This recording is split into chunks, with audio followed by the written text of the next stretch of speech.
Welcome back, fight enthusiasts. Today we have got a whirlwind of stories that are sending some shockwaves throughout the world of MMA. First, Adesanya has hit the pause button on his UFC career following his unexpected loss to Sean Strickland. Adesanya's decision has left fans and pundits speculating about the future of one of the sport's most captivating figures. So yeah, I'm gonna get it done. But that's not all, folks. Paulo Costa has a story to share about Khamzat Chimaev's passionate fans showering him with gifts. And the guy who brought this, he say, Paulo, I am Chimaev fan, but I bring this for you because I recognize. And of course, the ongoing saga involving Conor McGregor and the UFC's anti-doping measures is causing quite a stir. The narrative that USADA put out yesterday is false, it's garbage, trash. I can't sit up here and come up with enough adjectives of what they said and what that's done. Well, let me just start with this. It wasn't an announcement. It was a dirty move by them. Okay. Yeah, there was no announcement yesterday. That was straight up scumbagism, what happened yesterday. Okay. Islam Makhachev's reaction to recent developments in the world of MMA will provide a thought-provoking twist to our video. And then at the very end, Merab Dvalishvili has agreed to fight Henry Cejudo. Hey, Henry Cejudo. First of all, put respect on my name. Stop your bullshit disrespect. So stay tuned as we unravel all the details behind these intriguing stories in the world of combat sports. As avid MMA and UFC fans, we all love analyzing fights and predicting outcomes. Enter Underdog Fantasy, the best and easiest way to play fantasy sports and test your fight prediction skills. Just pick higher or lower on a fighter's stats, and you can win up to 20 times your money in a single night. Underdog keeps it super simple with their easy-to-use website and mobile apps. Pick between 2 and 5 fighters to fill out your pick'em entry. Get every pick right and take home some cold, hard cash. Be sure to use the code GENIALMMA and get your first deposit doubled by up to $100 by Underdog.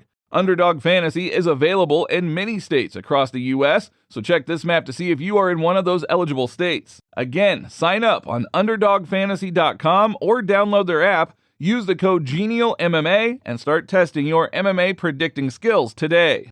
In an exclusive interview on the Rock podcast, the 34-year-old Adesanya disclosed his plans for an extended hiatus, leaving fans and analysts speculating on the possibility of retirement.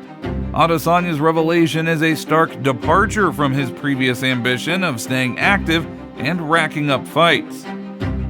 14 months, 4 fights. Yeah. As a champion. Find any other champion apart from me and Volk who is as active like that in UFC history. Yeah. The Volkanovski crew, I mean, him and Israel, these guys are just absolute studs, man. He jumps in and he accepts the fight.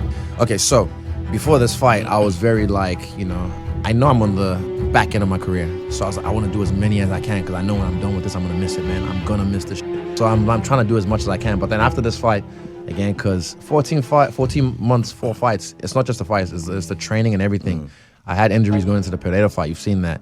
And, I don't make any excuses. Strickland got me on the night because he was the better fighter on the night, and he did his work well. He had a good team behind him. I never make excuses. I give him props. But now I'm going to take time to look after myself. I'm not going to fight for a long time. I'm definitely not going to retire because I know me. I'm not leaving for that. I know me. But if I did, I'm fine. But I don't need to prove anything else. But I know what I can do, and I know what I can change in my lifestyle to make my body adapt to where I need to be. So I'm going to heal myself up. You won't see me fight for a long time. Even with this slow replacement, I'm sure they called my team up, and my team was just like, he's not fighting right now. Yeah. Cool. I'm just going to take my time, heal, and then when I come back, I can run for the hills.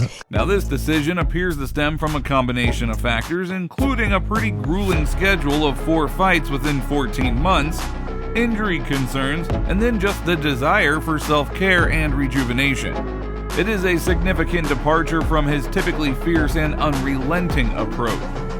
Now, fans and critics alike are now left to ponder what this hiatus means for the future of the middleweight division and the sport as a whole. Will Adesanya's break lead to a reinvigorated and even more dominant fighter? Or is it the prelude to a farewell from one of the sport's most captivating figures? Well, as the MMA world awaits his next move, one thing is certain. The intrigue surrounding Israel Adesanya's future has never been more captivating. In a surprising turn of events in the world of MMA, the UFC has now severed its long-standing ties with the United States Anti-Doping Agency, USADA, signaling a controversial end to a partnership that has left a significant mark on the sport. The UFC's association with USADA, which commenced in 2015, marked a pivotal moment in the promotion's history as it committed to a stringent anti-doping measure in the rapidly growing sport. The fallout from this decision is multifaceted, with various factors contributing to the acrimonious separation. One of the most prominent factors is the controversial figure of Conor McGregor, who had previously raised eyebrows with his reluctance to undergo standard drug testing protocols. USADA's claim that McGregor was denied an exemption for medical reasons due to suspicions of performance-enhancing drug use further fueled the fire, drawing the UFC's ire. Myself or any other UFC representative, Dana, not a single person ever went to USADA and told them anything other than Conor McGregor would re-enter the program when he was healthy. And in doing so, we would require him to be in the program for 6 months. There would be no exception to the rule. And what I said to Travis on multiple occasions, including the call on Monday, was there would never be a situation where Conor would fight until he'd been in the program for 6 months. And my words were, I don't give a shit if he has 37 clean tests. This was one of those cases where Conor was the most tested athlete in the UFC before he catastrophically shattered his leg. The conversations I had with Conor and his physician when that occurred had nothing to do with fighting. They were legitimately concerned that he wasn't going to regain full use of his leg ever again, including the ligaments around it. And I'll say it one last time. What they've done to him is disgusting. And for an entity that holds themselves out to have a level of honor and integrity, using him as a media vehicle to advance a fake narrative is disturbing, disgusting, and I think they have some legitimate legal liability that they should be very concerned with. Conor is 100% in the pool. He made himself available in every way. I can tell you because I personally was a part of it with him. He's conducted himself with integrity and honesty. He's done everything right. And he's, as you can imagine, very upset at the moment for the way that they've sort of used him. And they've never done that with any other athlete in history. And I think that's a really important point. What they've done in the entire history of the program, they've never done before. The allegations surrounding McGregor's alleged substance abuse to expedite recovery from a leg injury sustained in his UFC 264 trilogy bout against Dustin Poirier have set the stage for a high-stakes legal battle between the two So the repercussions of this rift have far-reaching implications. With Conor McGregor as one of the sport's most recognizable figures, the UFC's decision to abandon its anti-doping program in favor of a new one with DFSI raises questions about the promotion's reputation. If the promotion does not begin cooperation with another anti-doping organization starting in 2024, well then it could bring a lot of problems. For example, Islam Makhachev has expressed his deep disappointment upon hearing this news, saying, "It made me very sad. There were jokes in the hall that now all the belts would be held by the Brazilians. Sports at a high level must be tested and controlled by some organization. I don't know if there is anyone other than USADA who is doing this. I hope they find someone else. Before USADA, there were only fighters, but during USADA's tenure, everything changed. I wouldn't want to return to the days of gladiator fights," Makhachev told Match TV. As confirmed by Dana White, allocated a substantial annual budget of $7 to $8 million to USADA for comprehensive fighter testing, which was considered a worthwhile investment in ensuring fair competition. However, the rift stemming from a perceived leniency towards McGregor's testing procedures has the potential to cast a shadow over even the cleanest of fighters. The situation initiated by the special treatment of McGregor poses a predicament for the UFC. Conor McGregor's star status should not afford him special privileges that undermine the integrity of the sport, as such an approach would be inequitable and could establish an unfavorable precedent for other fighters.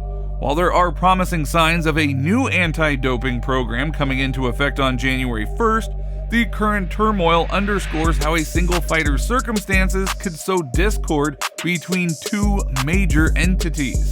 While Conor McGregor has openly ridiculed the UFC for not yielding to his demands, he is not the only UFC fighter who has expressed dissatisfaction with the organization's conduct. UFC middleweight Paulo Costa is one such fighter who voiced his concerns, notably before his bout with Luke Rockhold at UFC 278. In a challenging moment when he was in the final stages of his weight cut, Costa was unexpectedly subjected to a blood test just hours before his official weigh-in. His reaction was very sharp, saying, "USADA came into my room with the same energy when I was cutting weight," he put on Twitter, drawing parallels to the viral clip featuring John Fury and KSI, where John Fury started hitting the plexiglass with his hands and head. Also, Paulo Costa has shared a video in which he talked about Khamzat Chimaev's fans bringing gifts for him. I was surprised. Two guys from this year, Abu Dhabi, this amazing land. You know, I'm foreigner here, but even there, two guys bring chocolates and a perfume to me, you know, as a gift. Look this. And the guy who brought this, he say, "Paulo, I am Chimaev fan, but I bring this for you because I recognize, you know, that with you are." So this is a great lesson, great lesson. What I can do is just recover faster than as possible and fight again. I want to fight before the end of this year, so. The second-ranked UFC bantamweight Merab Dvalishvili is ready to share the octagon with Henry Cejudo if management of the UFC sends him a contract. "Hey Merab, you had a hair transplant on your head. It would be nice to transplant some on your balls. Sign the contract," Cejudo posted on social media addressing Dvalishvili. So Dvalishvili's answer was not long in coming. Hey Henry Cejudo, first of all, put respect on my name. Stop your disrespect. You may be humbled again. Next, fake news. There is no contract. What should I sign? Since Sean O'Malley doesn't want to smoke with real contender, and of course, UFC gives their boy what he wants, I'm not gonna sitting around and waiting. I'm gonna fight with you. I'm here, ready to go. So that is all for today. If you liked the video, don't forget to like and subscribe to the channel because it is very important to us. And thank you all in advance.